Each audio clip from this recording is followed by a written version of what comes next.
March 31st, and I do not plan on going anywhere today. I don't plan on doing anything outside of the house today if I can help it. We went grocery shopping yesterday. We have supplies.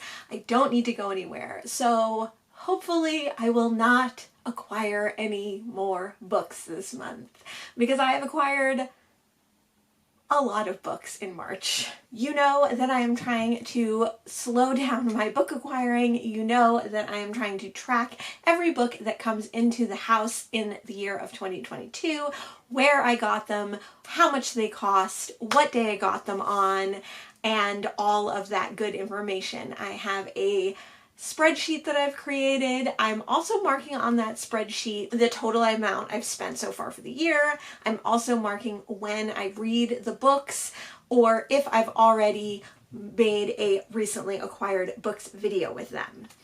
My intention was not to make a video every month, but because of the rate that I have been acquiring books, it seems like it makes the most sense to continue to make a monthly video and really track how many books I'm bringing into the house. Hopefully at the 6-month mark, I'll be able to show you the spreadsheet. I'll be able to show you what I've read off of it, where I've gotten most of my books, and how much I've spent in the first 6 months of 2022. This month, I did not spend a lot of money, but I did get a lot of books. So let's get into the books that I acquired in March. I'm going to start with some of the last books that I acquired, and I'm going to start with 3 horrors.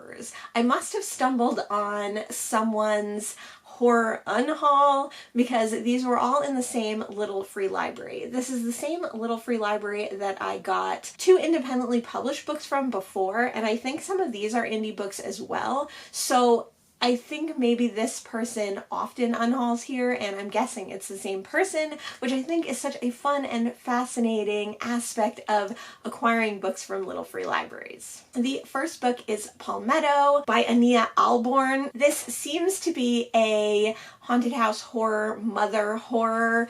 I liked the cover. I figured since in May I'm going to be participating in Horror Mayham, partly hosted by Criminali, this would be a good one to pick up.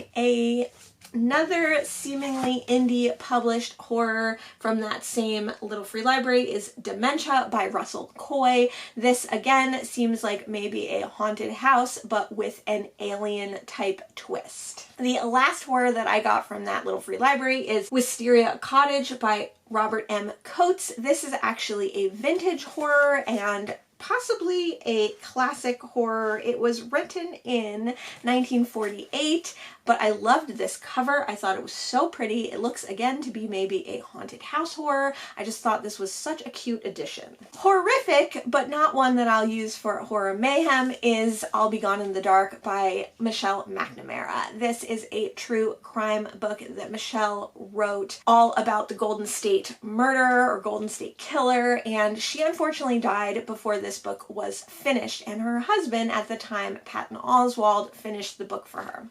I'm not sure if I really want to read this book. I'm not much of a true crime person. I find true crime often to be a little bit demeaning to the victims and a little too sensational for my taste. But I wanted to get this one because I really like Patton Oswalt, and I thought it would be interesting to at very least read his afterword and then decide if I wanted to read the rest of the book. Another little bit of a strange one for me, and another nonfiction, is Wherever I Wind Up by R.A. Dickey, co-written by Wayne Coffey. This is a baseball book, and I do have a whole stack of baseball books that I'm planning to read at some point. And R.A. Dickey famously was a Met pitcher. He's known for his knuckleball, and I like the Mets. That's my baseball team. So I thought this could be an interesting one to read. My husband also really likes R.A. Dickey, so if I don't read it, he probably will. I got the Overstory in a little free library in Bradley Beach, New Jersey. This is quite a chunky book written by Richard Powers, who also wrote Bewilderment, which was on the Booker Prize last year. This is a cli-fi tree-centric story about several people and how their connection with nature changes their lives. My BFF Isaac read this one and really enjoyed it, so I thought it was worth picking up.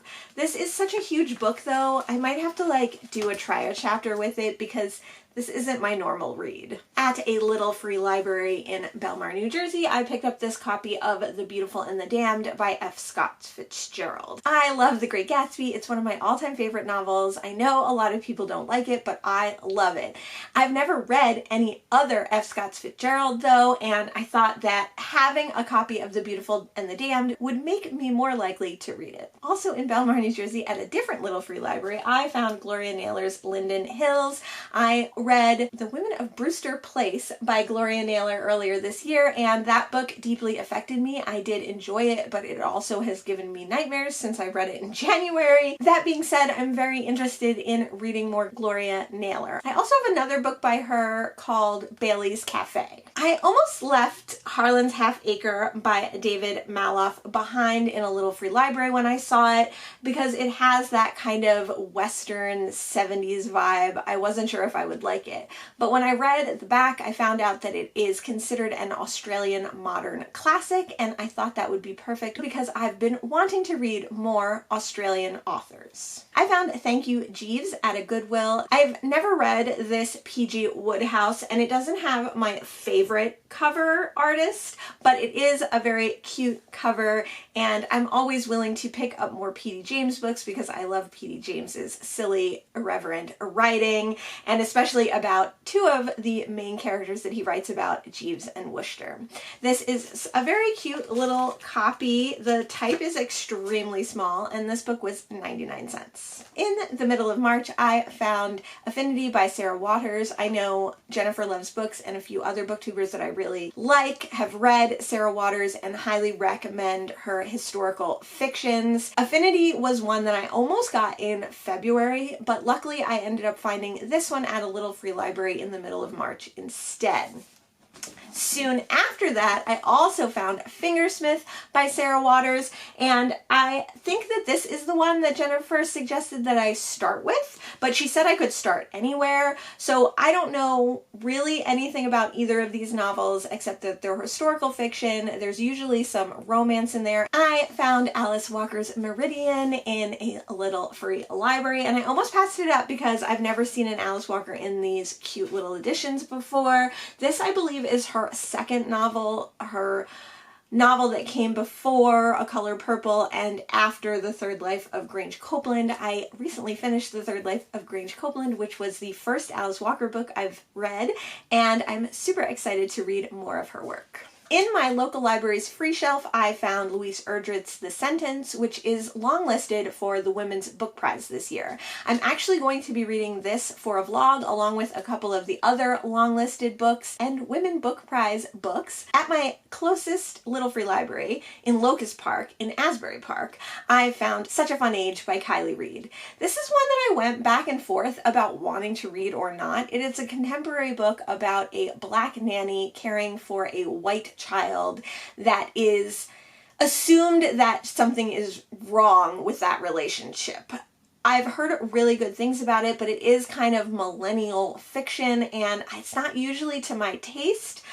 Since I found it in a free little library, I thought I would give it a shot. At a different little free library in Asbury Park, I found The Hole by Hee Young Poon. I've heard that this is a creepy Korean horror, and there's two Korean horrors that I want to read called The Hole. So this one I think is about a young man grieving his deceased wife. He ends up moving in with his wife's mother, and then the mother starts doing very strange things. I've seen Jacqueline Woodson's books at little free libraries before but never picked them up, but I was super happy to pick up Red at the Bone because the same day I picked this up. Rosie Kokchak recommended this as a great book of connected short stories or a novel of short stories, so I'm super excited to get to this one. In February, I picked up The Night Tiger by Yang-Si Chu, and then I found The Ghost Bride in a little free library in March. This book is not as well received as The Night Tiger. I'm not sure if this has supernatural elements. I know it's a historical fiction, and I know it has something to do with when your child dies dies, when your son dies, they get you a ghost bride, but I don't know if that's based on actual events. I don't know if that is supernatural. I'm interested to read it. It's kind of long, so I don't know if I'd read this one first or The Night Tiger first, but hopefully I'll get to some of these soon. I was super excited to find Hamnet in a little free library in Ocean Grove, New Jersey. I didn't know, this was another one that, like, if I saw it, I would pick it up, but it wasn't on my want to read list. I didn't realize it's so short. It's like under 300 pages.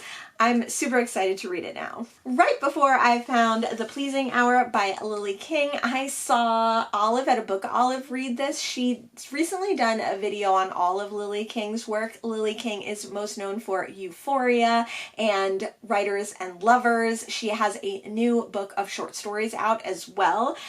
Olive didn't actually like this book very much, but it sounded like one of the most interesting books that I've heard about from Lily King, so I was excited to find it like 2 days later. In my last recently acquired books video, you can see me finding When the Emperor Was Divine by Julie Utsaka in a little free library in Red Bank, New Jersey. I have Julie Utsaka's first book that I'm really interested to read, and I saw Hannah May do a video on her 3 books and how much she really enjoyed all of them and how much they had kind of a conversation with each other, so I was happy to get her second novel. A totally random one that I know nothing about is Neon and Daylight, a novel by Hermione Hobie.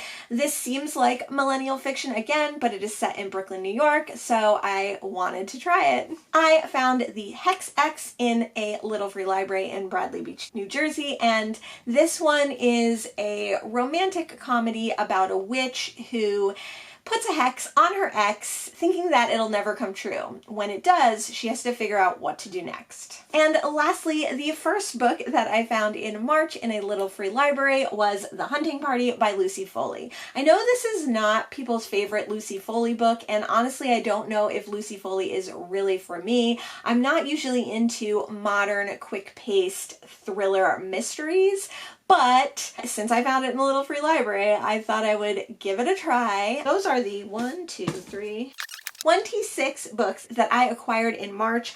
I do actually have 3 other books that I acquired in March. One of them is The Thursday Murder Club, which I picked up in a little free library. This one I'm actually going to be giving to my dad because I think he'll like it. Even though I read and really enjoyed this in January, I don't necessarily think I need a copy. I also found another copy of Carry On Jeeves.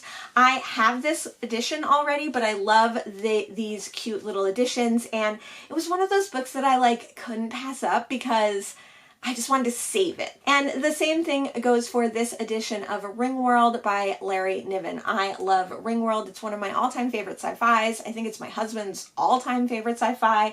And so when I find a good copy, I just have to keep it and preserve it and put it with our Larry Niven books.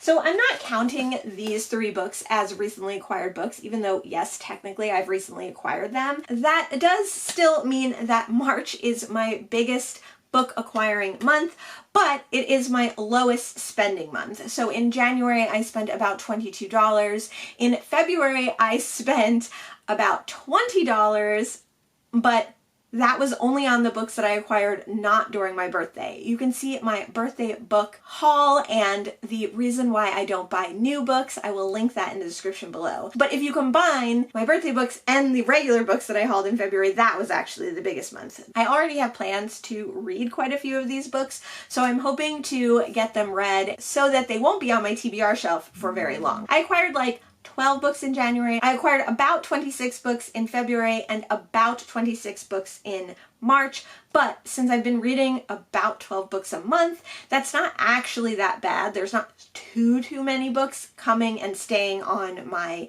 TBR shelf. A lot of them are getting moved off when I read that month too. I said this last month, but I am hoping that in April I will be acquiring less books, especially because I know in July and August there are a lot of book sales that I go to, so I will probably be acquiring quite a few books in those summer months. So hopefully April is a small book acquiring month, but we'll have to wait and see. Let me know if you've read any of the books that I have shown you here, and let me know if you think I should prioritize some of them.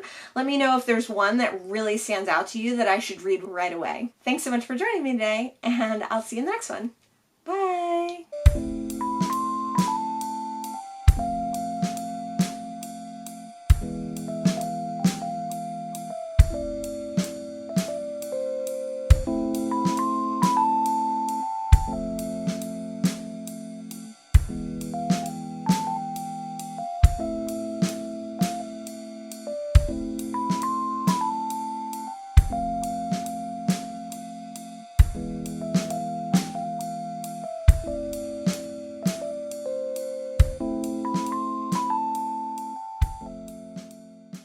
In February, I picked up The Night Tiger by